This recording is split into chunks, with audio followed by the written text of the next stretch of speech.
Hola, buenas noches. Mi nombre es Jorge Mesa García, curso la carrera de licenciatura en Seguridad Pública en la Universidad Digital del Estado de México. Soy de la 14ª generación y en la materia de responsabilidad profesional voy a presentar el tema la responsabilidad profesional en la seguridad pública. Bien, comprenderemos el problema cívico actual en relación a la violencia como modo de vida de nuestra sociedad. Aprenderemos que la ética cívica se refiere a nuestro comportamiento en una comunidad social. Entre los valores de la ética cívica encontramos la libertad, la humildad, la justicia, el respeto, la igualdad. Se debe tener en cuenta que no todos los problemas cívicos son la violencia familiar o la falta de orden público.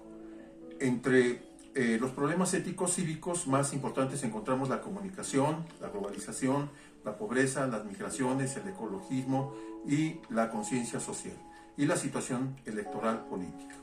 Otro punto del que hablaremos es sobre la corrupción, ya que como estudiantes de esta carrera tiene que ver en nuestro entorno laboral, en virtud de que debemos saber los actos que deben realizarse y los que no, y cómo se tipifican, toda vez que la corrupción es un acto inmoral dentro de la sociedad. Empecemos pues con el primer tema de esta materia y es la ética como saber profesional. El acto ético. La ética estudia qué es lo moral. En la vida cotidiana constituye una reflexión sobre el hecho moral, busca las razones que justifican la adopción de un sistema moral u otro. El pensar ético proviene de una fuente exterior, la cultura, las creencias, las normas de una comunidad. El papel de la ética es guiar y orientar la conducta del hombre en cada época histórica y según las diversas culturas a nivel individual de pueblo, país o nación. Cuando el ser humano decide vivir en sociedad, decide ejercer su libertad en medio de los demás. En esta condición de vida, en medio de otros, puede aceptar dos posiciones. Una, competir con los demás y tratar de excluirlos y eliminarlos para conseguir sus fines. O unirse a ellos, definir fines comunes y cooperar para alcanzarlos. Y para lograrlo necesitamos aprender y poner en marcha los valores de la ética cívica, que son la libertad, la humildad, la justicia, la responsabilidad, el respeto, la igualdad, la honestidad. Y con lo que siempre tendremos que luchar o vencer para cumplir con los valores éticos cívicos son contra los problemas éticos cívicos. ¿Cuáles son estos? Bueno, la comunicación. ¿Por qué la comunicación? Bueno, porque los conflictos proceden del fallo de la comunicación. Y los problemas que interfieren en la comunicación son el lenguaje, el prejuicio, el deseo de censurar, el fanatismo, la mentira. Otro problema ético cívico es la globalización. ¿Pero qué significa la globalización? Bueno, hay que entenderlo primero. Y significa metafóricamente que el mundo se ha visto reducido en sus dimensiones debido a que se han aproximado las distancias entre las sociedades. Y esto es debido a la globalización económica, a la globalización cultural, a la globalización informativa y a la globalización política. Otro problema ético cívico es la pobreza. En distintas partes del globo terráqueo mucha gente muere de hambre y otros malviven con unos medios vergonzosos de pobreza. Las migraciones, también el ecologismo y la conciencia social y la electoral política, donde los conflictos proceden del fallo de la comunicación. Bien, pasamos ahora al segundo tema de los 4 que estamos analizando. Y el segundo es hábitos cívicos y personales. Entre estos hábitos están el autodominio, que debe comprenderse como una actitud que nos impulsa a cambiar positivamente nuestra personalidad, ya que el autodominio hace que nuestros impulsos tengan una fuerza positiva que desarrolla el control de nuestros actos. Regula nuestras emociones, conduce a las disciplinas y nos mantiene serenos a pesar de las contrariedades. Si somos impulsivos, los problemas los haremos más grandes de lo que son. Y está relacionado el autodominio con costumbres y hábitos. Nos pasamos al segundo, que es la autoestima. Es una necesidad psicológica básica que hemos de cubrir para alcanzar un desarrollo armónico con nuestra personalidad. Nos ayuda a seguir adelante con nuestros planes y proyectos, porque creemos en nosotros y nos sentimos con la capacidad de lograrlos. Es el deber que tenemos de conocernos, aceptarnos y querernos tal cual somos. Y la autoestima está relacionada con la conciencia, con nuestra conciencia, con los sentimientos. Bien, pasamos al tercer tema, que es hábitos cívicos y personales. Entre ellos se encuentra la responsabilidad, que es un valor que está en la conciencia de la persona, que le permite reflexionar, administrar, orientar y valorar las consecuencias de sus actos, siempre en el plano de lo moral. El profesionista que es responsable es ordenado, es puntual. Cuando prestamos un servicio se desempeña con profesionalismo. Bien, pasamos ahora al otro tema a considerar, que es la profesión y sociedad. La profesión tiene un doble aspecto, individual y social. Es individual en cuanto surge de una persona humana y debe retomar o retornar a ella. Es social en cuanto toda profesión es un servicio a la comunidad. La profesión demanda también una fidelidad a sí mismo. Por eso el profesional debe buscar una profesión acorde con su vocación humana, en función de sus capacidades personales. La remuneración es una circunstancia adicional de la profesión ligada a su inserción social.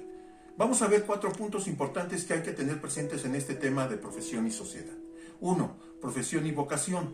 Desde una perspectiva personalista, tenemos que mirar la profesión en relación al desarrollo integral del ente humano. Si hay diversidad de profesiones con sus exigencias propias para realizar su vocación humana, cada individuo debe buscar un tipo de profesión que corresponda con sus aptitudes e intereses. Es a esto a lo que llamamos vocación profesional. La profesión tiene así un carácter moral de fidelidad a nuestra propia persona. 2. Profesión y servicio. La profesión está fundamentalmente al servicio de los otros. Un profesional que ejerza su oficio exclusivamente en su beneficio está faltando a las exigencias de la profesión. Por esto, al decir que la profesión es un servicio, estamos poniendo de relieve uno de sus caracteres éticos fundamentales. Servir es proporcionar algo a otro, pero algo que le sea útil o necesario. Dar a un ente humano lo que ni quiere ni necesita no es servirlo. 3. El problema de la remuneración. La profesión está ligada fundamentalmente a la actividad creadora del ente humano y a su participación contributiva al desarrollo de la colectividad. Respetando esta dimensión esencial del ejercicio profesional, el problema de la remuneración adquiere su sentido y pone de relieve sus exigencias. Desgraciadamente, en nuestro mundo dominado por una mentalidad individualista y por una ansia materialista de la posesión, la energía creadora del actual profesional es eliminada o disminuida por el deseo fundamentalmente egoísta del acaparamiento. Y el último punto, fundamentación ética del ejercicio profesional.